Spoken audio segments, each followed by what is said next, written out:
FPTF 1 के chapter number 14 के questions हम कर रहे हैं। An organization has set up a team in which any member of the team can perform the full range of its task. जब एक team बनती है ना तो उसमें बहुत सारे मेंबर्स हो सकते हैं टीम के। अब यहाँ पे ये कह रहा है कि ये जो टीम बनी हुई है इसमें हर मेंबर जो है वो काम कर सकता है, जो भी टीम का काम हो। The manager is able to share out tasks between members according to who is available to do a given job when it is required.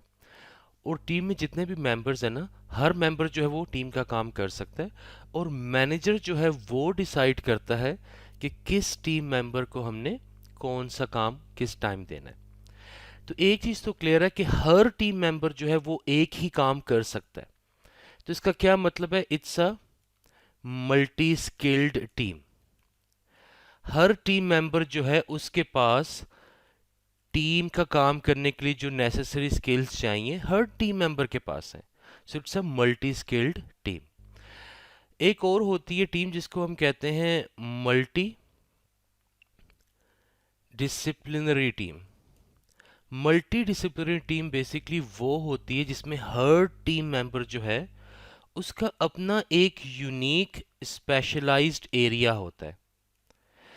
For example एक कंपनी में एक टीम बनाई हमने, एक बंदा जो है वो फाइनेंस का एक्सपर्ट है, दूसरा जो है वो प्रोडक्शन का एक्सपर्ट है, तीसरा जो है वो मार्केटिंग का एक्सपर्ट है। तो हर टीम मेंबर जो है उसका अपना एक unique specialise area of expertise है। तो अब मल्टी डिसिप्लिनरी टीम जो है ये तो आंसर कभी नहीं हो सकता। क्यों? क्योंकि मैनेजर ने जब फाइनेंस का काम करवाना होगा तो वो फाइनेंस के एक्सपर्ट को देगा, प्रोडक्शन का काम करवाना होगा तो प्रोडक्शन के एक्सपर्ट को देगा। वो हर टीम मेंबर को हर काम नहीं दे सकता मल्टी डिसिप्लिनरी टीम में। सेकंड, सेल्फ मैनेज टीम भी नहीं हो सकती।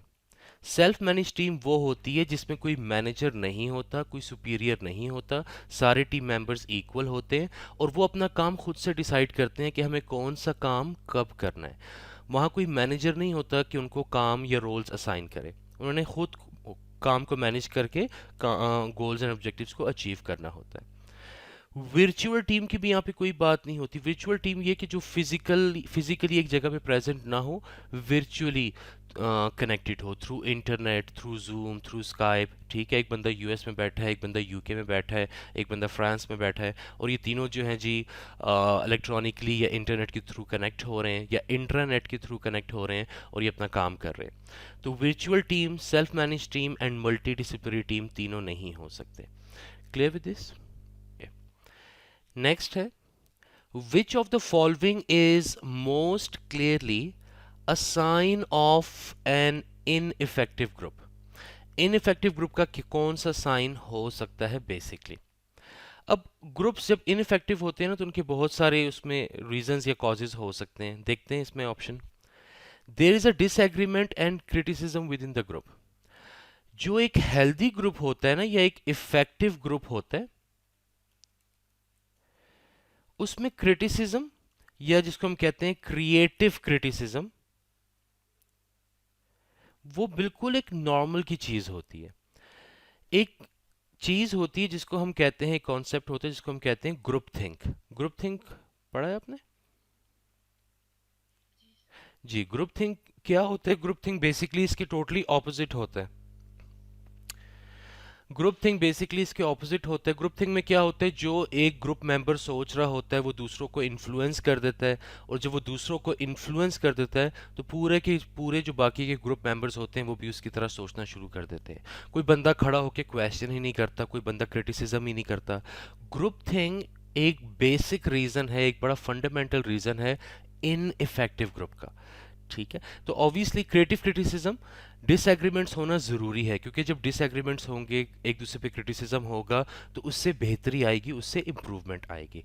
तो ये तो इफेक्टिव ग्रुप की निशानी है। B, there is a competition with other groups. ये तो और भी अच्छा है क्योंकि कंपटीशन का मतलब है इम्प्रूवमेंट। जब एक ग्रुप का कंपटीशन होगा दूसरे ग्रुप के साथ तो हर ग्रुप कोशिश करेगा दूसरे से बेहतर परफॉर्मेंस देने की। तो ऑब्वियसली ये तो एक अच्छी चीज़ है, ये तो एक इफेक्टिव ग्रुप की निशानी है। Members passively accept work decisions. Members जो हैं वो खुशी से अपना काम अचीव नहीं कर रहे बल्कि पैसिवली काम को एक्सेप्ट कर रहे हैं। पैसिवली का क्या मतलब कि जब कोई मैनेजर उनको काम देता है तो वो बिल्कुल खुश नहीं होते उस काम पे, ठीक है। वो बड़े हार्ड ब्रोकनली उस काम को एक्सेप्ट करते हैं, कर तो लेते हैं, एक्सेप्ट तो करते हैं, बट विलिंगली नहीं कर रहे होते। तो ये क्या है बेसिकली, ये शो करता है कि वो जो टीम मेंबर्स हैं उनका लो मोरल है या लो मोटिवेशन है बहुत ज़्यादा, इसीलिए वो पैसिवली एक्सेप्ट कर रहे हैं। जहाँ पर टीम मेंबर्स सेल्फ मोटिवेटेड होते हैं, जहाँ वो टीम अपने आप को टीम का या ग्रुप का हिस्सा समझते हैं, वहाँ वो बहुत खुशी खुशी एग्रेसिवली काम को एक्सेप्ट कर रहे होते हैं, आगे बढ़ के कह रहे होते हैं कि मुझे काम बताओ। जहाँ पर मैनेजर को लेके चलना पड़े और वो पैसिवली या उसको हार्ड ब्रोकनली एक्सेप्ट कर रहे हैं, ना चाहते हुए एक्सेप्ट कर रहे हैं, तो ये इनइफेक्टिव ग्रुप की सबसे बड़ी निशानी होती है। इसके बाद individual achieve their own targets. अगर इंडिविजुअल अपने टारगेट्स ग्रुप में रहते हुए अचीव कर रहे हैं तो ऑब्वियसली अलाइनमेंट ऑफ गोल भी होना चाहिए कि अगर जो ग्रुप के टारगेट्स हैं उनको इंडिविजुअल टारगेट के साथ कनेक्ट करना चाहिए। इंडिविजुअल के टारगेट अचीव होंगे, ग्रुप के ऑटोमेटिकली अचीव हो जाएंगे, तो ये भी इफेक्टिव ग्रुप की एक निशानी होती है। सो ऑप्शन सी जो है ये क्लियर साइन है इनइफेक्टिव ग्रुप का। Clear with this? Okay, next है एक और question. When checking sales records of the company, a junior member of staff has uncovered a suspicious irregularity in the way transactions are processed. अब उसको ना एक fraud का chance हुआ या शक हुआ, फ्रॉड है नहीं, शक हुआ उसको कि हो सकता है यहाँ पे कुछ इरेगुलरिटी है, कुछ ट्रांजैक्शंस जो है वो सही से रिकॉर्ड नहीं हो रही, हो सकता है यहाँ पे फ्रॉड का चांस हो। This would need more time to be investigated fully. अभी उसको सिर्फ शक हुआ है, उसके पास कोई एविडेंस नहीं है कि एक्चुअली में कोई फ्रॉड हुआ है या कोई इरेगुलरिटी है। However, the audit manager is stressing the need to meet the tight deadline for completion. लेकिन ऑडिट मैनेजर कह रहा है कि अगर आपको इरेगुलरिटी मिली है लेकिन आपको और टाइम चाहिए इन्वेस्टिगेशन करने के लिए, वो मैं आपको नहीं दे सकता क्योंकि हमने ऑडिट को कंप्लीट करना है, we are about to hit the deadline. Using the role theory this could be referred to as. अब रोल थ्योरी में इसको हम क्या कहते हैं बेसिकली? अच्छा, रोल थ्योरी जो है ना ये सिर्फ कैप्लन की बुक में मौजूद है, बट इसको डिस्कस कर लेते हैं। रोल एम्बिग्विटी, ये एक सोशो बीवीपी में है ये थ्योरी बेसिकली। ओके गुड है। अच्छा, रोल एम्बिग्विटी बेसिकली क्या होता है? रोल एम्बिग्विटी का मतलब ये है कि जो ग्रुप में बहुत सारे टीम मेंबर्स आ जाते हैं, एक टीम बन गई या एक ग्रुप बन गया। अब यहाँ पे क्या हो रहा है कि जो टीम मेंबर है ना उसको क्लियर ही नहीं है कि मैंने करना क्या है टीम में, ठीक है। जैसे फॉर एग्जांपल एक क्रिकेट की टीम बना दी हमने, उसमें एक बंदे को हमने टीम में ले लिया, ना हम उसको बैटिंग दे रहे हैं, ना हम उसको बॉलिंग दे रहे हैं, ना हम उसको फील्डिंग करवा रहे हैं, बस वो बैठा ही है बेंच पे। तो वो क्या होगी, उसके माइंड में रोल एम्बिग्यूटी आ जाएगी कि मेरा टीम में रोल क्या है, मुझे टीम में लिया क्यों है। इसे कहते हैं रोल एम्बिग्यूटी। या कभी उसे बैटिंग करा रहे हैं, कभी उसे बॉलिंग करा रहे हैं, तो उसको पता ही नहीं है कि मैं बॉलर हूँ या मैं बैट्समैन हूँ। तो ये क्या है, रोल एम्बिग्यूटी। उसको धुंधला धुंधला, उसको क्लियर नहीं है कि मेरा रोल क्या है टीम में। दूसरा है रोल साइन। रोल साइन का मतलब यह है कि हर बंदा जिसको एक रोल असाइन किया जाता है किसी टीम में, तो उसको हम थोड़े से ना हिंट्स देते हैं या साइन देते हैं। वो साइन जो है एक्सटर्नल भी हो सकते हैं, इंटरनल भी हो सकते हैं। और साइंस किस लिए दी जाती हैं? ताकि उसको हम बता सकें कि हमारी आपसे क्या एक्सपेक्टेशंस हैं। जैसे फॉर एग्जांपल अगर एक क्लास है कुछ बच्चों की, तो हर बच्चे का एक रोल है कि उसने क्लास को पास करना है और आगे जाके एग्जाम देना है, उसको पास करना है। तो वहाँ पर उसके पेरेंट्स भी उस बच्चे को हिंट दे रहे होते हैं, ठीक है, कि अगर स्कोर अच्छा नहीं आया तो आपकी पिटाई होगी फॉर एग्जांपल। या अगर आपको आपका रिजल्ट अच्छा है तो आपको प्ले स्टेशन लेके देंगे। अब ये क्या होता है बेसिकली, ये साइंस होते हैं। पेरेंट्स जो हैं, ये टीचर्स जो हैं, वो अपनी एक्सपेक्टेशंस बता रहे होते हैं कि ये आपका रोल है एज अ स्टूडेंट और ये हमारी एक्सपेक्टेशंस हैं, तो वो साइंस दिए जाते हैं। तो ये क्या होते हैं, रोल साइन होते हैं। इसके बाद रोल बिहेवियर। रोल बिहेवियर का मतलब यह है कि हर बंदा जब वो एक रोल में आता है तो उससे कुछ एक्सपेक्टेशंस होती हैं और ज़रूरी होता है उस बंदे के लिए जो उस रोल में है कि उसका बिहेवियर जो है उस रोल के मुताबिक होना चाहिए, ठीक है। फॉर एग्जाम्पल अगर एक बंदा क्रिकेट टीम का हिस्सा है, फॉर एग्जाम्पल अगर वो बैट्समैन है, तो उससे एक्सपेक्टेशंस क्या है कि उसका सारा बिहेवियर ऐसा होना चाहिए कि वो एक अच्छा बैट्समैन है, वो एक इंपॉर्टेंट बैट्समैन है, वो स्कोर करे टीम के लिए। ये क्या है, उसका रोल बिहेवियर है, वो ऐसे ही बिहेव करेगा। उससे फील्डिंग अच्छी नहीं हो रही, बॉलिंग अच्छी नहीं हो रही, कोई मसला नहीं, क्योंकि उसका मेजर रोल कंसर्न जो है वो एज अ बैट्समैन है। प्लस अगर आप देखो कंपनी का डायरेक्टर होगा, उसका बिहेवियर एक अलग लेवल का होगा। कंपनी का लेबर होगा, उसका बिहेवियर एक अलग लेवल का होगा। डायरेक्टर जो है वो एक टॉप मोस्ट लेवल पे है, उसकी रिस्पॉन्सिबिलिटी है कि उसने लॉन्ग टर्म सोचना है। लेबर जो है वो ऑपरेशनल लेवल का मेंबर है, उसको लॉन्ग टर्म से कुछ लेना देना नहीं होना चाहिए। वो शॉर्ट टर्म के बारे में सोचेगा कि आज डे टू डे प्रॉब्लम्स आ रहे हैं, इनको हम कैसे सॉल्व करें, इनके क्या सोल्यूशन है। ये है बेसिकली रोल बिहेवियर। हर रोल से कुछ एक्सपेक्टेशंस होती हैं, और जब आप उस रोल में आते हो तो आपने उन एक्सपेक्टेशंस को पूरा करने के लिए अप्रोप्रिएट बिहेवियर रखना होता है। इसके बाद आता है रोल कन्फ्लिक्ट। रोल कन्फ्लिक्ट का बेसिकली मतलब यह है कि टीम के अंदर दो तीन बंदों को एक ही तरह का मिलता जुलता रोल दे दिया गया है। जैसे हमने पहले क्वेश्चन में डिस्कस किया, multi skill team. Multi skill team क्या है कि हर टीम मेंबर के पास एक जैसा स्किल है और उन्हें काम भी एक जैसा करना है। तो अब क्या होगा, कन्फ्लिक्ट आएंगे। मैनेजर कहेगा कि आप ये काम कर लो, कहेगा नहीं इसको कह दो। ये घरों में बड़ा होता है, जहां पर होते हैं ना बहन भाई होते हैं फॉर एग्जाम्पल।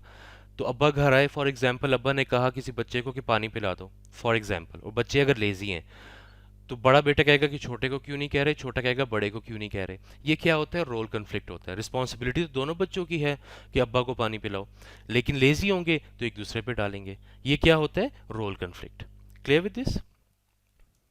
अच्छा, अब यहाँ पे क्या हो रहा है बेसिकली, यहाँ पे जो जूनियर मेंबर है उसको अच्छी तरह पता है कि मैंने क्या करना है। उसका काम ये है कि मैं ऑडिट कर रहा हूँ, जितनी इरेगुलरिटीज आए उनको मैं प्रॉपरली इन्वेस्टिगेट करूँ। रोल के बारे में तो उसको कोई कंफ्यूजन नहीं है। रोल साइंस, यहाँ पर ये रोल साइन भी हो सकता है कि यहाँ पर मैनेजर उसको बता रहा है कि we are close to the deadline, या कंप्लीशन की डेडलाइन के हम करीब हैं। बट द पॉइंट इज कि यहाँ पर और ऐसे कोई बात नहीं हो रही कि जिससे हम कह सकें कि ये रोल साइंस है। मतलब रोल साइंस क्या होने चाहिए, आप जूनियर ऑडिटर हो एक कंपनी में, रोल साइन ये होंगे कि शेयर होल्डर्स आपको कहेंगे कि आपने सही से फाइनेंशियल स्टेटमेंट्स को इन्वेस्टिगेट करना है, ताकि अगर कोई भी रेगुलेटरीज हैं तो वो हाईलाइट हो जाए। ये क्या होगा, साइन होगा बेसिकली। अच्छा, तो रोल साइन भी नहीं हो सकता। इसके बाद रोल बिहेवियर, वो तो अप्रोप्रिएट बिहेवियर उसका है, बिहेवियर का तो यहाँ पे कोई मसला नहीं है। रोल कन्फ्लिक्ट जो है वो इसका पूरा प्रॉपर रीजन है। क्यों? क्योंकि वो जो ऑडिटर है, ये जूनियर ऑडिटर है, वो चाह रहा है कि मैं फुल इन्वेस्टिगेशन करूं, मुझे उसके लिए और टाइम चाहिए ताकि अगर कोई फ्रॉड के चांसेस हैं तो पता चल जाए। लेकिन मैनेजर उसको फोर्स कर रहा है कि नहीं, आपने जल्दी जल्दी ये काम करना है, जितना जल्दी कर सको। उसको टाइम चाहिए, मैनेजर उसको टाइम नहीं दे रहा, तो क्या होगा, रोल कन्फ्लिक्ट आएगा। वो डिसाइड नहीं कर पाएगा कि मुझे इन्वेस्टिगेशन करनी चाहिए और टाइम लेके, या मुझे ऑडिट को कंप्लीट करना चाहिए जैसे कि मैनेजर कह रहा है। तो वो डबल माइंडेड हो जाएगा, कन्फ्लिक्ट आ जाएगा बेसिकली यहाँ पे। सो ऑप्शन डी जो है that is the correct one. Clear with this? Okay. इसके बाद an investment bank has created a team of employees to look at potential new investments. एक टीम बनाइए जहां पे टीम मेंबर्स ने न्यू इन्वेस्टमेंट्स को इवेल्युएट करना है। One of the bank senior manager has told the team that they will be assess on their performance as a group.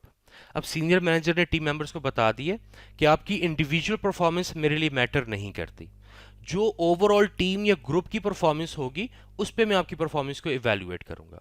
अगर पूरे ग्रुप की परफॉर्मेंस अच्छी होगी तो मतलब आपकी इंडिविजुअल परफॉर्मेंस भी अच्छी है, अदरवाइज ऑपोजिट होगा। अब इसमें प्रॉब्लम क्या आएगा, 10 टीम मेंबर हैं, 6 जो है वो बहुत हार्ड वर्किंग है और 4 जो है काम चोर हैं।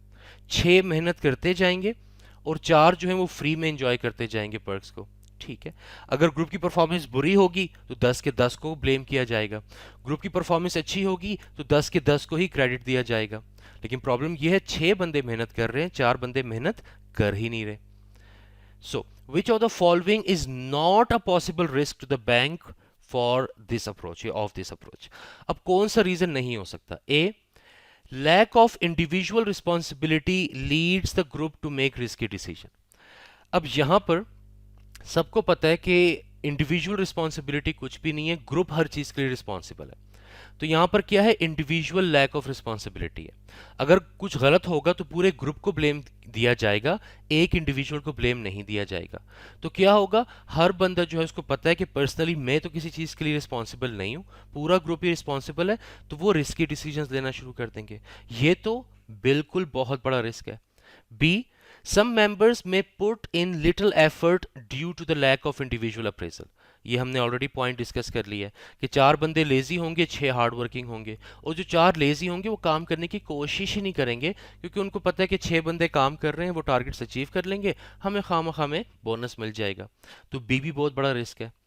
सी, group members may agree to poor decisions merely to fit in with in the group.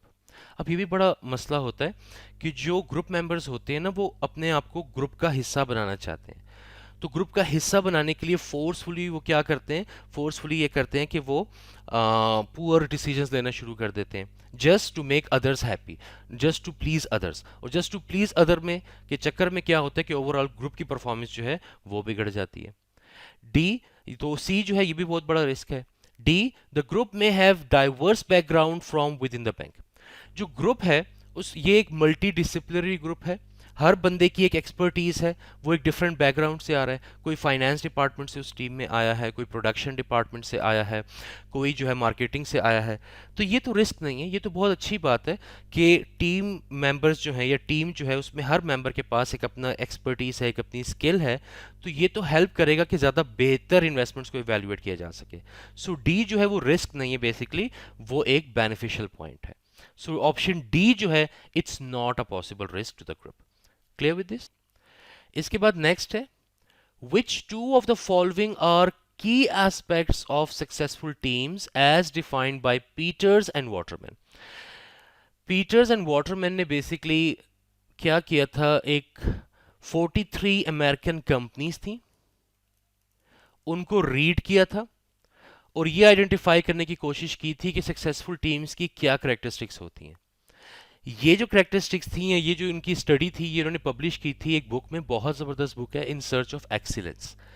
तो इन दोनों ऑथर्स ने वो बुक लिखी थी, उसमें इन्होंने ये करेक्टरिस्टिक्स बताई थी इस बुक में। और ये बुक ऑनलाइन वैसे अवेलेबल है, अगर आप थोड़ा सा सर्च करो तो फ्री में भी मिल जाएगी, और बड़ी कमाल की बुक है, ह्यूमन साइकोलॉजी और ग्रुप्स को लेके या टीम्स को लेके। अच्छा, तो अब उन्होंने दो कौन सी बातें बताई थी, इन्होंने बड़ी एक प्रोडक्टिव टीम की करेक्टरिस्टिक्स बताई थी कि आप अगर अपनी कंपनी में एक टीम बनाना चाह रहे हो ताकि वो ऑर्गेनाइजेशन के गोल्स एंड ऑब्जेक्टिव अचीव कर सकें, तो उनकी कुछ करेक्टरिस्टिक्स होनी चाहिए।